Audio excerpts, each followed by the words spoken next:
Ladies and gentlemen, welcome to the Clusterfuck. I'm your buddy, your pal SpazPhoenix, the YWC reality check, and coming off of Battleground, we have a lot to talk about. We can talk about how everybody else is bitching about the show, as the YWC is apt to do, but it is what it is. You know, the show wasn't spectacular, it wasn't WrestleMania, but then you didn't exactly pay for WrestleMania, did you? Those of you that actually pay for the shows, as opposed to the ones that only act like they paid for the shows. A couple topics coming off of this and Raw. I'm not going to do a review of the show. You guys saw what happened on the show. If you didn't, you know, torrent it or something. Yeah, my VCR doesn't work. I couldn't tape it, so I definitely torrented it. So, if you want to get me on Skype, you got me on Facebook or whatever, you want the torrent, I will send you the torrent. It's all good. We're all buddies here, right? Let's talk first about two guys that are getting little hints of pushes. I'm not saying these guys are going to be next world champion, next Hall of Famer, da-da-da-da, but two guys that are getting little hints of pushes within the company. One of them's obvious, one of them's not so obvious. One of them is happening, and one of them, it's debatable, but, you know, I will put in my 2 cents for what it's worth. Damien, Sandow, and R-Truth. Now let's look at Damien Sandow. Damien Sandow's got the Money in the Bank briefcase, which means, yes, they have to push him at some point because he's going to be a champion, but at the same time he's going to lose because that's what Money in the Bank guys do. But going into the pay-per-view, they put him up against an opponent like Dolph Ziggler. Now, Dolph Ziggler's in the doghouse for whatever reasons that other people want to speculate about, but he is still in the minds and in the hearts of most people a main event, not a main event superstar, but a main event player, a main event contender at this point. I mean, like, shitty as they are, he's got a couple World Heavyweight title reigns under his belt. Now, does he deserve a legitimate one? Absolutely, if you ask me. So you put him up against somebody like Damien Sandow, it's going to rub off on Damien Sandow, isn't it? Now, it was on the pre-show, which doesn't make any sense, and I'll get to that more in a second with one of the other topics I need to talk about. But he did get a chance to go up against Dolph Ziggler. Not only did he cut a pretty damn decent promo before the match, again, people are going to say it didn't matter because it was on the pre-show, but I watched the pre-show, I saw the promo, and it made a lot of sense.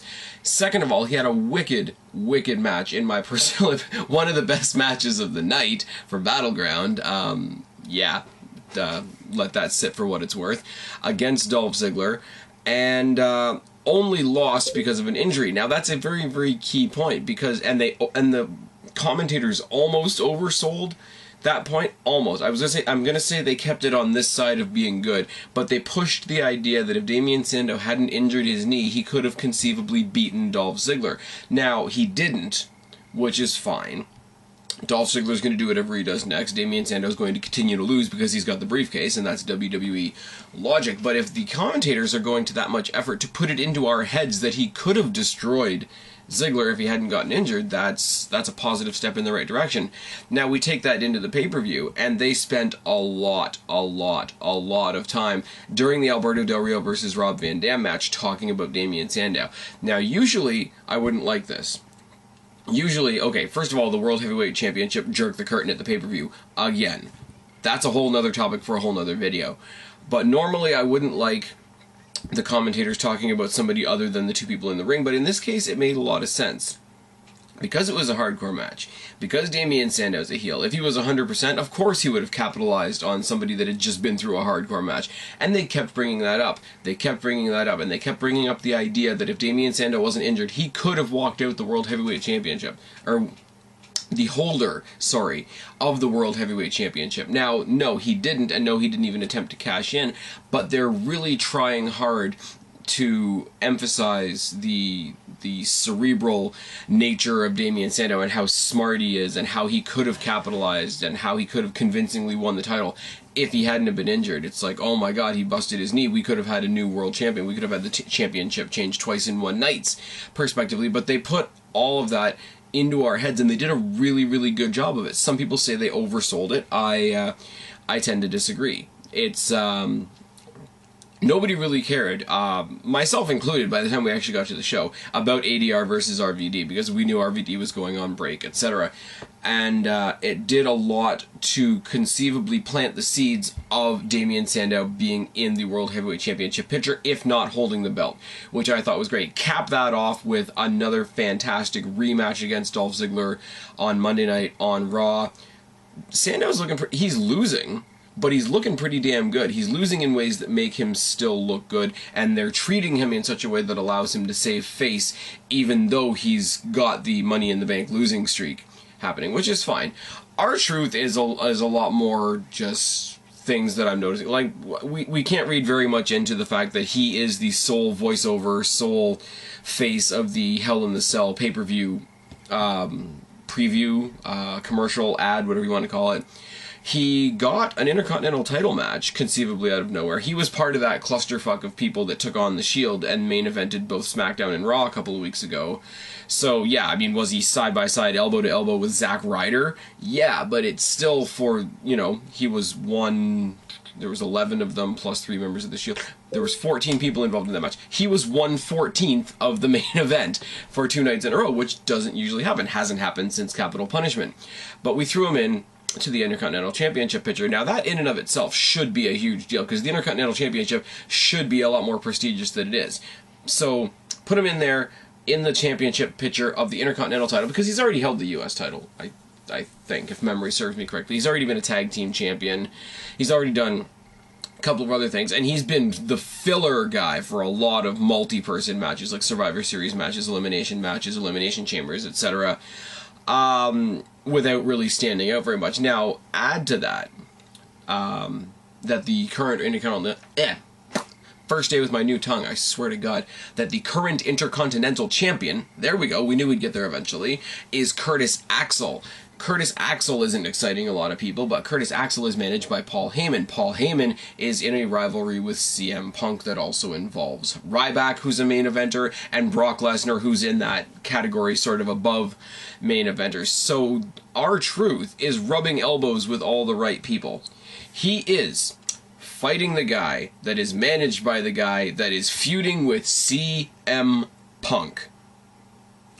Look at that. And on top of that, he got to partner with CM Punk, seemingly out of nowhere, on Raw. He's rubbing elbows with all kinds of people the right way. Like I say, Ryback has always looked dominant. Curtis Axel might not be something special on his own, but he is the Intercontinental Champion. He is tied to Ryback and Heyman, and superfluously through Heyman tied to Lesnar as well. So R-Truth is in... at least for one night, I won't exaggerate, but at least for one night, could potentially see himself as an intricate part of the CM Punk-Paul Heyman feud, which would do wonders for him if he's the only guy willing to help Punk versus this numbers game and all that sort of thing. We could see a lot of good things out of R-Truth, and they've done the video packages. We've done a video. There was a pretty good video package on WWE.com leading up into Battlegrounds and leading up into, you know, his life going from K-Quick to Ron Killings to R-Truth, and he hasn't had a title in a while, and Triple H and Stephanie McMahon have really, really boosted him up and gotten him all riled up and ready to go, and he wants to win a title. So they're making him seem like a big deal, plus him having that face-to-face interaction, minor as it was, with Triple H a couple weeks ago on Raw when he was calling out all the powers that be detractors. They made a real good point of saying that it was really shitty that R-Truth hadn't had a title in a while. So all the lattice work and all the groundwork is set for them to do something really big with R-Truth. Now, there's two things that are going to slow that down. Is A, are they going to go all the way with it, and B, are the fans going to give it a chance? I could see them going all the way with it. I could see him being a strong Intercontinental Champion, getting involved in a world title picture, but not quite getting there. I'm not going to say he needs to be a world champion, but I could see him being in that picture. Are the fans going to allow it to happen? Are the fans going to accept it if it does happen? No, because the fans are butthurt and they're going to chant Little Jimmy at him. It is what it is. It's going to depend whether WWE pays attention to that shit. It's going to depend whether whether how much weight they want to put to the comments of the same people that chant Goldberg at Ryback, the same people that chant Albert at Tensai, the same people that chanted Primo at Los Matadors, the same people that chanted Husky Harris at Bray Wyatt. Bray Wyatt's a fucking force. It's not even on here, I wasn't even going to mention it, but friggin' the match that he had with Kofi Kingston at Battleground didn't really serve much of a purpose. I really questioned why it was on the card. But when a good friend of mine and my former co-host of the No Holds Barred show, Steffi Sunshine, is on FaceTime with me, and I'm like, have you seen Bray Wyatt yet? And she says, no, and I say, turn on your feed, and I get big capital letters from her saying, what the fuck is this? Or something to that degree. I don't want to misquote her because that would be unfair. It's, you know, one thing, one night, one moment, one aspect, one segment can make one person that's never seen them before sit up straight and say, what the fuck? Bray Wyatt's doing all kinds of good in the WWE. For the butthurt fans that are still chanting Husky Harris at him, go fuck yourself. Honestly, and that little tangent wasn't even on my list of things to talk about, but really, I mean, I get it with Ryback, because they really are making him a carbon copy of Goldberg, but I mean, they didn't give Tensai a chance. They're not giving Los Matadors a chance, not that I really blame them per se, but the Bray Wyatt thing is awesome shit. I'm just putting it out there, and for them to still be chanting Husky Harris at him at this point is just, okay, I'm going to sit here in the stands, I bought my ticket, I feel special, I'm going to be an asshole. Okay, next up, the tag team of Santino Marella and the Great Khali are idiots. Yes, obvious statements are obvious, repetitive statements are repetitive, and everybody's going to come to me and say, oh my god, Spaz, how are you going to rant about the Great Khali and Santino again? It's all been said. And I agree with you. It has all been said, but nothing has changed. This is where the bothersome shit comes. And Hornswoggle, unless Hornswoggle's going to have a match with El Torito, which should be a squash, Hornswoggle can fuck off, as far as I'm concerned. But this team of the Great Khali and Santino, it's another thrown together tag team, it's another Hell No, it's another one of those. Now, let's talk about their match at Battleground with the Real Americans. Now, does it hurt my feelings to see the Real Americans on the pay-per-view? Absolutely not. Because as much as I don't like Swagger individually, the Real Americans are a good team, and they're meshing together well as a good team. They're losing that thrown-together mentality. They're losing that, you know, haphazard, hey, this guy's not doing anything, this guy's not doing anything, so let's see if they can do something together. They're losing that because they are becoming a great team. Am I happy that there was more than one tag team match on the pay-per-view? Yes, absolutely. Now, am I slightly concerned that there was 2 tag team matches on the show and neither one of them were for the belts? Normally I would say yes, but in the case of the Rhodes Shield story, it made sense for the titles not to be on the line. So we're reflecting the tag team division. I love that. We've got the Real Americans in there showing what they can do. I love that. What I don't love is the fact that they were up against Santino and Khali, which is going to do nothing for anybody. And yes, I'm treating them with the same brush that I treat Sheamus and John Cena and Kelly and Rey Mysterio sometimes. I'm treating them with that brush where I just rather not see them on my show. But in this case, there were extra matches thrown on at the last minute on this pay-per-view. R-Truth and Axel I didn't think was going to be that great, but they proved me wrong. Kofi Kingston and Bray Wyatt I had no problem with. It just really wasn't happening for any long and built-up reason, so it felt random, even though the match ended up being great, and I will admit, again, being wrong in that sense. This match sucked. The only thing that saved this match was the Great Khali big swing by Antonio Cesaro, and if that's the highlight of your match, you really need to look at what you're doing. But it's not just the fact that Santino and Khali were on the show. It's not just the fact that they had a match. It's not just Santino, Marella, and the Great Khali were taking up, what, maybe 10 minutes, give or take, of a pay-per-view. Now, that's not a lot of time in the long run, I will admit, but let's look at the list of people that were not on the show at all, so that these guys could have 10 minutes and do fuck all. Ziggler. I mean, granted, he was on the pre-show, but here's Ziggler, who the crowd loves, who is embedded in the World Heavyweight Championship picture, at least in the fans' mind and in the mind and eyes of anybody actually watching the show, was not on the card. Sandow, who was again on the pre-show, had a great match with Ziggler, which really, really boosted him, had a great promo that could have really, really boosted him if it was shown on the show, is the current Money in the Bank holder for the World Heavyweight Championship, and just put on a phenomenal match with Dolph Ziggler that deserved to be on the card. Ambrose, part of one of the most influential groups in the WWE right now, and the holder of the U.S. Championship. Incidentally, the U.S. Championship wasn't even defended on this show. The Primetime Players. Now, the Primetime Players are the #1 contenders. They are the newly established #1 contenders for the Tag Team Championships. Now, were they going to get their title shot tonight? No. Obviously, as I said before, it made more sense for the Rhodes family to come in and have their due with the Shield, so the Primetime Players weren't going to get their title shot that night. But if they've been named the #1 contenders, let them go in against a great team like the Real Americans and look good on their way to getting that title shot. The Wyatts okay, now the Wyatts came down with Bray Wyatt for his match, but Eric Rowan and Luke Harper had no chance at all to show what they can do as a force in the tag team division. And you know what? I don't care if it's heel on heel. It's a thrown together match anyway. You could have had the Wyatts versus the Real Americans. It would have been great. The Usos, who never in a million years are going to get the credit that they deserve. Never. They could have gotten the crowd riled up, and they could have jobbed to the Real Americans, but you know what, when you have a team that's exciting, like the Usos, that gets the crowd really into it, it would have put a lot of heat behind the Real Americans, and that would have been good. The Matadors, brand new team, yes, I get it, I understand, I get that the gimmick is campy and whatever, but look at the Real Americans. The Real Americans are that, you know, white supremacists, you know, we are what real Americans look like. They've got the whole racist shtick. The Matadors are custom made for a feud for the Real Americans, and it would have been a great way, now that they've just debuted, to bring them up into that scene and show them as legitimate competitors. Now, Miz, I'm just going to say, you know what, I'm one of the few that misses the Miz on pay-per-view, that thinks that he deserves to be in a better spot. Miz had a lot of standoffs with the Big Show, had a lot of standoffs with Triple H.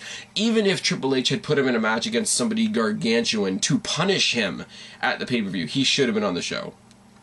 The last one is just a little niche, bothersome thing for me, and it's always going to bug me that they're not on TV, and that's the team of Kid and Gabriel. Kid and Gabriel could have gone, much like the Usos, could have gone, got the crowd going. They're very energetic. They could have gotten everybody all excited, everybody thinking they were going to have a great comeback, feel-good moment, and they could have been squashed by the Real Americans, and the Real Americans, again, could have, again, drawn monster heat. This is just dealing with the roster we have right now and everybody that got bumped off, so that Santino Marella, with his stupid sock puppet, and friggin' the great Khali, who's going to bring a flute to the ring from now on, apparently, and a midget dressed like a leprechaun could take up 10 minutes of our pay-per-view. Guys, think about that one for a second. It's painful. It's not just that I don't like Santino and Khali, because I don't. Even if everybody else on this list had also been on the show, I still wouldn't have wanted to see Santino and Khali on a pay-per-view, because they don't deserve to be there. Yes, Santino Marella in real life is a skilled martial arts expert, and he's teaching people, you know, 45 minutes from here in Toronto how to do martial arts. Fine. Wonderful. John Cena does charity in his free time. It doesn't mean he makes me give any tiny bit of a fuck about their contributions to a pay-per-view. It really, really doesn't. But I'm done with that. Orton and Bryan are going to fight at Hell in a Cell with Shawn Michaels. And here's the deal. I'm glad to see Orton back in the main event scene. I'm glad that he's a heel. I'm glad that he's bouncing off Triple H and absorbing heel heat from him. And I'm glad that Bryan is fighting for the WWE Championship. It's all good. They've done way too many false finishes for another pay-per-view main event to have these same two guys again, because people aren't going to care, because people are going to go into this match thinking there's going to be another screwy finish. So we throw in Hell in the Cell. People aren't interested, put it in a cage. Yeah, that'll solve everything. Don't you know? That'll solve everything. Just put it in a cage, everybody will forget that they've already fought like 4 times. And, you know, last year they fought like every other week on SmackDown. Doesn't work that way. What also doesn't work is the fact that they think they're going to get a lot of hype surrounding this match by the fact that Shawn Michaels is in it, but that only reinforces the feeling of, why are we going to bother watching this match? The end is going to be screwy. Triple H and Shawn Michaels are best friends. Shawn Michaels does not like Randy Orton. Shawn Michaels trained Daniel Bryan. There's all kinds of reasons for this match to go screwy in all kinds of ways, and none of them are going to give us a clear winner. You know what? And I'm going to do it again. I don't know where my friggin... Hold on, guys. And yes, I'm going to be a dick and say it once again. Right there. Right there. Right there. Survivor Series. That is when we're going to have a new WWE champion. I'm predicting right now, and yeah, plain black boring shirt, but I'm predicting right now we are not going to have a clear-cut, undisputed WWE champion again until Survivor Series. I'll be there, which will be fantastic, but it is what it is. This match is going to suck, and they're going to try so hard to convince us that it doesn't suck that it's only going to make it worse. Oh yes. What's more frustrating than the WWE title picture and how they're fucking it up? Oh dear. Alberto Del Rio has just gone through a meaningless 2 pay-per-view feud with Rob Van Dam. He's not going to fight Ziggler because Ziggler's still in the WWE doghouse. So what did WWE do? They reached down into the bowels, into the pits, into all the beads that make up the abacus for the fucks that I do not give about wrestling sometimes, and pulled out John Cena. Now, anybody that spends any time on the internet, which is most of the YWC, knows that John Cena is being sued by one of his contractors for being injured working on John Cena's house. Either, I've gotten two conflicting stories. Either John Cena failed to make the workspace safe to work in, or John Cena provided equipment for the worker to use that was not serviced and not safe. Either way, this guy is injured to the point where he can never work again, and he's suing John Cena. So anybody else would be pulled off TV. Anybody else smokes pot, they get taken off TV. John Cena crippled a guy through negligence, and he gets to come back and be thrown into the World Heavyweight Championship title picture. Second problem with this, he's going to bury Del Rio, and that's just a fact. But even storyline-wise, they didn't bother to make him earn it. Even storyline-wise, they're like, well, he's coming back, and obviously because he's back, he's going for the championship, and, da-da-da-da-da. But it's even more bizarre than that, because John Cena is the tool of Vicky Guerrero. Vicky Guerrero came out all smiles and vindictiveness against Alberto Del Rio and said, haha, you won your match tonight, or no, so you just lost your match tonight on Raw, and your next opponent at a pay-per-view is John Cena. So John Cena turning heel? I don't even give a shit at this point, but he's going to bury Del Rio one way or the other. Either he's going to come back, be heel, Del Rio's going to be face again, they're going to ruin that and it's going to be horrible, or John Cena's going to come back as John Cena and be same old shit and Super Cena over Alberto Del Rio for the World Heavyweight Championship, which he doesn't need. Really. I mean, I'm not even going to get into the whole, potentially John Cena versus Undertaker at WrestleMania, because it will just tick me off too much. But John Cena does not need the World Heavyweight Championship. Now, the next point I want to get into in this is I could take a lot of solace in this match, or I could be really, really worried. I could take a lot of solace in this match to say that if John Cena wins, at least he's only holding the B title and the WWE title is safe. But if we look back over our history, there are times where the importance of the belts has fluctuated. There's a time when Triple H held it on Raw, where the World Heavyweight Championship was the most important belt in the company, and the undisputed WWE Championship on SmackDown was seen as the B title. Now, there's no real brand extension anymore, but if WWE gives John Cena the World Heavyweight title and suddenly pushes it as the title, and WWE Championship becomes the B title, I'm going to be pissed off. I'm pissed off on behalf of CM Punk, because CM Punk's big thing was, 343 days or 434 days or whatever the hell it was. Part of what made him what he is. More importantly than that, the importance, especially, I won't speak for indie fans because I'm not an indie fan, but the importance of somebody like Daniel Bryan reaching that pinnacle, reaching the WWE Championship title picture, only for them to devalue the belt that he's now going for to make the other belt more important just because John Cena's holding it, is vulgar all the way around. For Randy Orton to finally, after being a face, after scrounging in the mid-card of SmackDown for, 3 or 4 years, to finally ascend to a main event Raw title spot where he belongs to be and have that title devalued. Also vulgar. Not as many people are going to be vocal about that. More people are going to back Daniel Bryan. I get that. But it's vulgar on all counts. I'm just putting it out there. Fuck John Cena. Now, the last thing I'm going to say, and this one's just more or less for fun. This one's more or less because I do live close to Toronto. They had a poll on WWE.com during Battleground for the who's the best power couple in WWE history. They had Booker T and Sharmell, which, it is what it is. Triple H and Stephanie, who I thought honestly would win. They had Miss Elizabeth and Randy Savage, and they had Edge and my favorite diva of all time, Lita. Edge and Lita beat out Savage and Elizabeth. I sat there with a big smile on his face, and the internet ate itself like a snake eating its tail. Now, I'm not just saying this because I know a bunch of hardcore Randy Savage fans that are douchebags, and I'm not just saying this to be disrespectful to the dead, because I'm really not, but playing second fiddle to Hulk Hogan And the fact that you're no longer alive does not mean you get to win every poll. Let me say this point blank and clear. Let me be as blunt and rude as I possibly can here. Edge and Lita held simultaneously as a couple the real WWE Women's Championship and the World Heavy, or no, not the World, the WWE Championship. That means simultaneously as a couple, they were, to quote CM Punk, the best in their respective worlds. Elizabeth might have been a great valet. They might have had a nice wedding. It might have been all nice and good and whatever. And Macho Madness was running wild. Ooh, yeah, fuck off. Edge and Lita did a fair few things that Savage and Liz did not. They deserve to win. If you want to go outside the ring, I would go even farther than that. I would put my own biases aside, and if you want to talk about outside the ring and as far as the company goes, Triple H and Stephanie McMahon by a landslide, but still not Savage and Liz. Sharmell and Booker T, they needed a fourth option. I really don't know.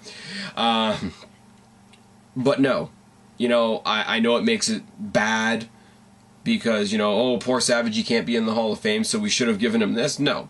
You don't give him something he doesn't deserve just because he didn't get something else that you think he deserved. And I'm sorry, again, it's cold, it's cruel, it's the same thing I have to say anytime I reference Rey Mysterio and Eddie Guerrero's friendship. This is not to disrespect the dead, but being dead doesn't mean you get to win polls and surveys out of sympathy and out of the fact that people miss you. If you want to have a poll, here's all the guys that have died in the past 50 years. Who do you miss the most? If you want to vote for Savage, go ahead. I will not hold that against you in the slightest. But this was the greatest power couple. Savage and Liz wasn't a power couple. Savage had power. Liz was the woman behind the man. Lita, Edge, individually and collectively, were a power couple. Lita dominated the Divas division, as she deserved to do, and Edge at one point dominated the main event title picture, as he indeed deserved to. And they did it as a couple. And I'm sorry, nobody wants to see Savage and Liz have a live sex celebration live on Raw. No, no, no, they don't, especially now. Anyways, this has been the Clusterfuck. I have been Spaz, your YWC reality check. Subscribe up there, talk down there, start a conversation, keep these conversations going. Don't be a stranger. I'll talk to each and every last one of you later, but for right now, I am tagging out. Bye, guys.